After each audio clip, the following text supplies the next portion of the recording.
Budo. They were defeated. There was a running gun battle back into Taos Pueblo. Taos Pueblo was bombed, or a 14-pound howitzer was used on the church where the rebels had taken what they believed was sanctuary, that if they were Christians they would not bomb the church, but they did. And Taos Pueblo fell to the Americans. The leaders were captured. Some were hung immediately. One of them was killed in his jail cell by the Americans. They were tried for treason, even though they were not American citizens, and hung in the plaza.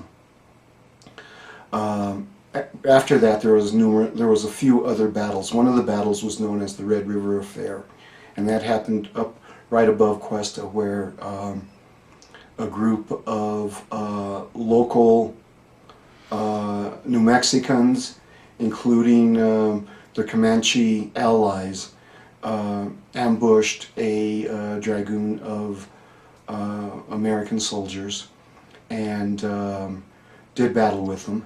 They drove them back, and the Americans retreated and held a small knoll, preparing for battle the next day. The next day the rebels had dissipated into the hills.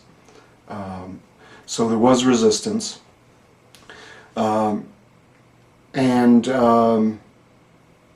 With that, there was a sense of that we belonged, that we no longer had a country.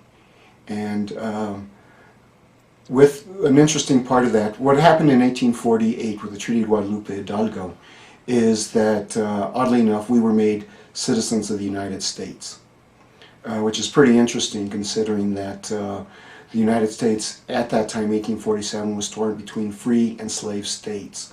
So, we could have easily been disregarded. We could have easily been given tribal status, since we were all mestizos, or half Indian, half European.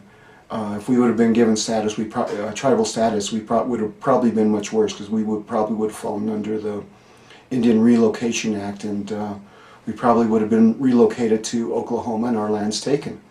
So an interesting thing is, as American citizens, the Treaty of Guadalupe Hidalgo guaranteed our lands, that we would be able to keep our lands.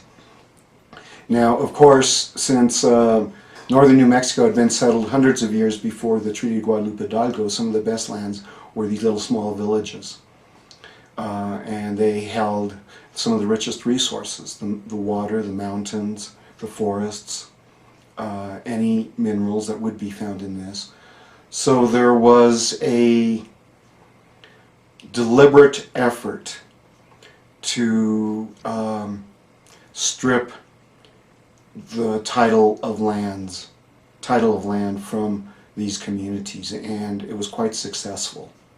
And in the village of Questa's case, the land grant was known as San Antonio del Rio Colorado, St. Anthony on the Red River.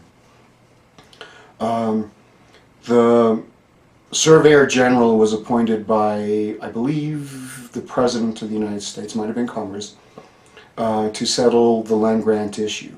But basically his job was to do anything legally he could to take the land from the people of New Mexico. In the case of the San Antonio del Rio Colorado land grant, he found a few discrepancies, and he tried, but he had to give it a due pass, because legally it all fit, it all held together. It went on to Congress, where Congress was supposed to offer a patent to the land. Congress just sat on that and never offered a patent. So we were one of the few land grants that was left kind of hanging. A lot of land grants were just turned down altogether. So that's kind of what happened to our land. Now, in the sense of Questa, one of the things that I wanted to mention with the early settlement was that these 50 families, or 35 to 50 families that settled in Questa, were poor landless peasants. and this was their chance to have some. But in so many respects, we live as a tribe. You know, we're a tightly knit little community. It's really hard for people who are not from the community to break in, and they don't understand it because it's not within the North American paradigm that you can just walk into a community and become part of the community. You can become, as is the term that's used currently in the New West, is a community of place. We're actually a community of relations. Okay, so there you go.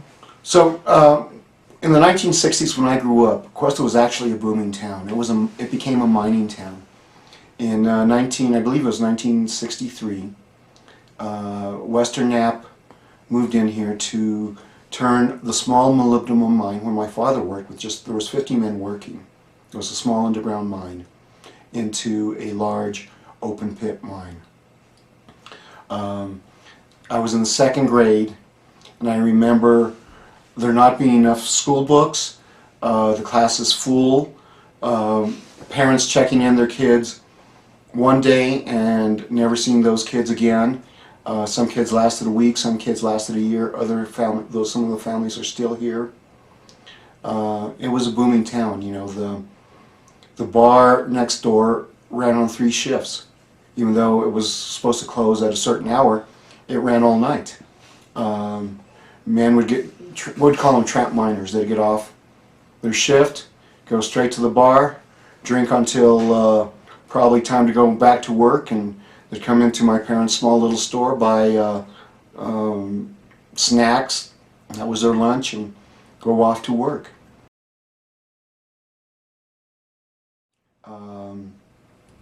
There was a lot of businesses because there was money in Questa for the first time. Prior to that, most of the families were involved in small livestock raising, or the fathers would go off to work in Colorado, in the sheep camps in Colorado and Wyoming, Montana. Everyone had their small garden. They had 1 or 2 cows, maybe a few sheep, and there wasn't a lot of money. So all of a sudden, when Molycorp boomed, everyone had jobs, and everyone had a steady income. You had a brand new car, you could fix up your house, and excuse me.